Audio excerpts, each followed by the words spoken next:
일단 지금 현재 대장동 5인방의 사건을 판단한 1심 재판부는 이재명 대통령에 대해서는 판단을 유보했습니다. 다만 판결문을 보면 1심 판결문에는 이재명이라는 그 이름이, 그 석자가 390여 차례나 등장을 하고, 그리고 앞서 설명해 드렸지만 단군 이래 최대 업적이라던 그 이재명 대통령의 주장을 법원은 부패 범죄로 정의를 내렸습니다. 자, 조선일보 신문 함께 살펴봐 드리겠습니다. 자, 보시죠.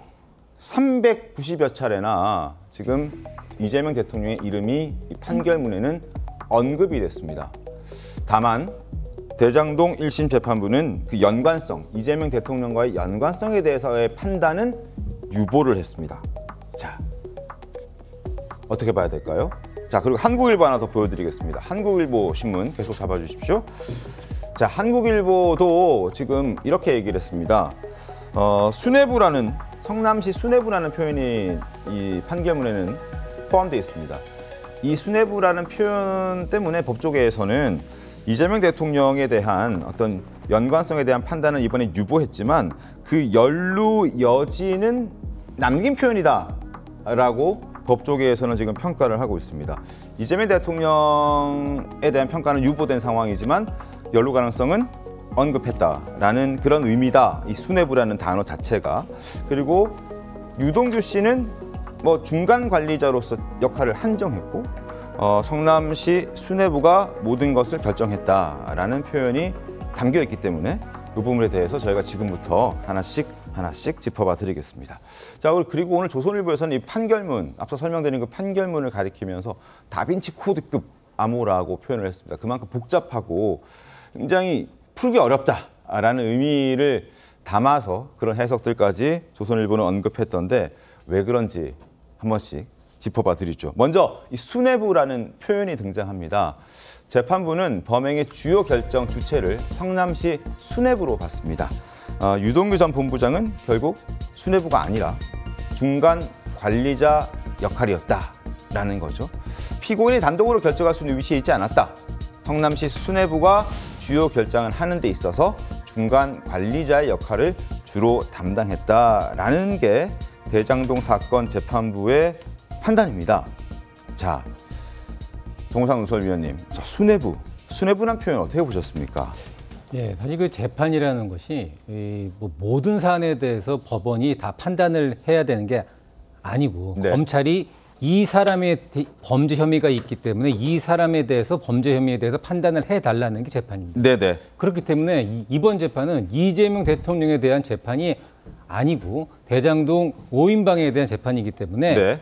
이번 재판부가 이번 재판과는 별도 트랙으로 굴러가고 있는 이재명 대통령의 대장동 사건에 대한 판단을 내린다면 이건 네. 어떻게 보면 월권일 수가 있는 거죠. 네. 다른 재판부가 하고 있는 재판이기 때문에. 그러나 이번 사건은 이 재판부의 고민이 그대로 묻어 있는 게 이번 결정을 한 것은 결국 성남시 수뇌부라는 거고 네. 이번 사건의 피고인으로 나와 있는 유동규 씨는 중간 관리자 역할을 했다라는 식으로 표현을 할 수밖에 없는 겁니다. 사실 네. 뭐 성남시 수뇌부라는 표현이 뭐 일반인들도 누구나 알 수 있으지 성남시라는데 수뇌부가 뭐겠습니까? 성남시장과 네. 그 어떤 이제 그 핵심 참모들이라는 건데 이분들이 결정을 했고 네. 그리고 유동규 씨가 중간 관리자 역할을 했는데 이 성남시 수뇌부의 그 범죄 혐의에 대한 판단을 이번 재판부가 할 수가 없는 상황이에요. 게다가 그 성남시 수뇌부의 핵심 관계자가 현직 대통령이라면 네. 얼마나 조심스럽겠습니까? 그렇기 때문에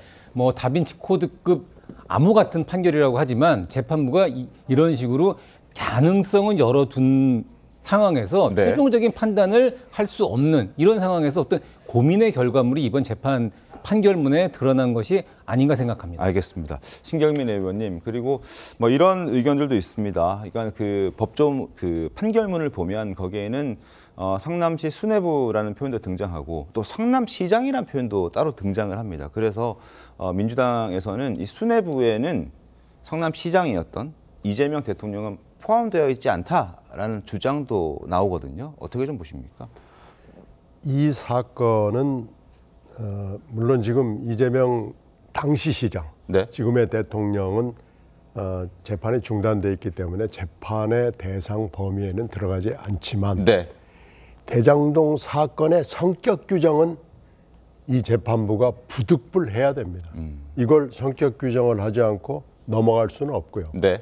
지금 제일 중형을 받은 두 사람이 중간 관리자급이라고 했기 때문에 성격 규정을 하면서 최고 톱을 거론하지 않고 재판부가 그냥 두리뭉술 넘어갈 수는 없어요. 네. 그러니까 성격 규정은 했잖아요. 네. 부패범죄다. 그리고 뭐 누구라고 특정을 할 수는 없지만 단수일 수도 있고 복수일 수 있지만은 네. 이걸 지금 뭐라고 표현을 하느냐라는 거 가지고 고심을 했을 거예요. 네. 네. 네. 지휘부라고 할 수도 있고 그 당시에 어떻게 보면 시장단이라고 네. 할 수도 있고 뭐 네. 여러 가지 표현이 있는데 수뇌부라는 표현을 썼잖아요. 네. 수뇌부라는 표현을 썼습니다. 수뇌는 단수일지 복수일지 모르지만 지금 지칭하는 걸 가만히 보면 복수예요. 복수다. 복수로 일단 보이고요. 네.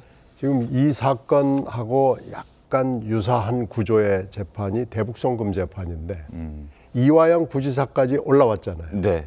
그런데 이화영 부지사가 지사인 이재명 지사에게 보고를 했느냐 안 했느냐라는 재판이 별도로 진행이 돼야 되는데 그것도 지금 중단이 돼 있잖아요. 네. 이것도 거기서 지금 딱 똑같은 상황이 지금 돼가지고 수뇌부라는 표현을 보면 네. 일단은 복수인데 네. 그 복수 중에 한 사람은 정진상 실장일 겁니다. 근데 정진상 실장이라는 이름은 얘기를 안 하지만 정진상 실장은 거긴 들어가는 것 같고요. 그러면은 정진상 실장하고 시장하고는 그럼 어떻게 되는 거냐?